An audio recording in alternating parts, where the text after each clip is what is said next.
என்ன தான் ஓடி ஓடி உழைச்சாலும் எண்ணெயை போட்டு புரண்டாலும் ஒட்டுற மண்ணு தான் ஒட்டுறோன்னு சொல்லுவாங்க. அந்த மாதிரி தான் இந்த மிடில் கிளாஸ் வாழ்க்கை எப்போவுமே நம்மளை மாதிரி ஆளுங்களுக்கெல்லாம் ரொம்ப கஷ்டமான ஒரு இது தான்.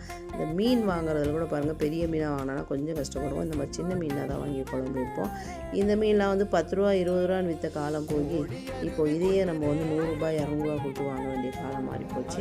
தங்க விலை எப்படி ஏறி போயிதோ அந்த மாதிரி தான் இந்த மீன் விலையும் ஏறி போயிருக்கு. இந்த மீன் 150 ரூபா பார்த்துருக்காங்க. இதெல்லாம் நாங்கள் சின்ன பசங்களாக இருக்கும்போது பார்த்திங்கன்னா 8 மீன் 9 மீன் கட்டி 2 ரூபா கூறு இருக்கும், 5 கூறு 10 ரூபா அப்படி வச்சுட்டு இருப்பாங்க. நம்ம அதை போய் கொஞ்சம் கேட்டோம்னா ஒரு 6 கூறு 10 ரூபான்னு போட்டுருவாங்க. அதுக்கப்புறம் பார்த்திங்கன்னா ஒரு 5 ரூபா இருந்தது, 5 ரூபா ஒரு கூறு விற்றுட்ருப்பாங்க. அதை நம்ம போய் கேட்டோம்னா 5 கூறு 20 ரூபா கொடுத்து நம்ம வாங்கிட்டு வருவோம். அப்படி இருந்த காலம் தாங்க இது. இந்த மீனை கழுவி ஃப்ரிட்ஜில் வைக்க வேண்டியதான். வீட்டு வேலை எல்லாம் முடிஞ்சிருச்சு. இப்போ இதுக்கப்புறம் வேறு ஏதாவது சின்ன வேலை இருந்தால் பார்க்கணும். வீடியோ பிடிச்சதை லைக் பண்ணி ஷேர் பண்ணி கமெண்ட் பண்ணுங்கள்.